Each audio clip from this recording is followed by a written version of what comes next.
Long ago, in a quiet village surrounded by whispering hills, there lived a humble young man named Obinna. He was poor, yet kind-hearted, and his hands were hardened from years of working in the fields of others. The villagers mocked him for his torn clothes, but his heart was pure as the morning dew. At the edge of that same village stood an abandoned mansion, once belonging to a great and wealthy man named Chief Nana.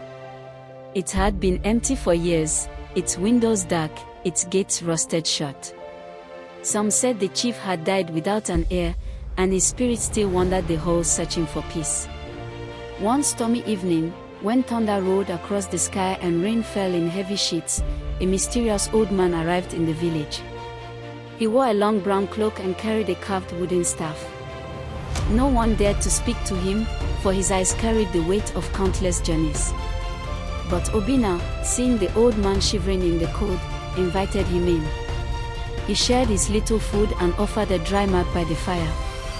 The old man smiled softly and said, "Kindness shown to a stranger is never forgotten, my son." Those words echoed in the room like a blessing. By morning, the storm had passed. But when Obinna awoke, the old man was gone. On the wooden table lay a sealed envelope with his name written in golden ink. Obinna's hands trembled as he opened it. Inside was a letter that read, "To the one whose heart shines brighter than gold, come to the mansion at sunset. The truth of your destiny awaits you." Fear and curiosity filled his heart. When he showed the letter to the villagers, they laughed. Who would summon a poor farmer, they jeered. It must be a trick. But something deep within Obinna told him the message was real. As the sun began to set, he walked toward the mansion, his heart pounding with every step. The gates creaked as he pushed them open. The air was cold and heavy, carrying the scent of dust and forgotten years. Inside, the mansion was silent. Cobwebs hung from the ceiling like veils of memory. In the middle of the grand hall stood a wooden table. On it lay another letter, and beside it, an ancient chest. Obinna opened the letter slowly. The handwriting was the same as before. "You are the rightful heir," it said. "Your kindness has spoken louder than blood.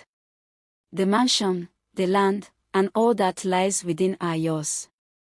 He dropped to his knees, tears streaming down his face. But as he turned to the next page, his heart froze. The words revealed a truth that changed everything. "I am Chief Nana, your grandfather. Years ago, your father left this house out of pride and wandered into poverty.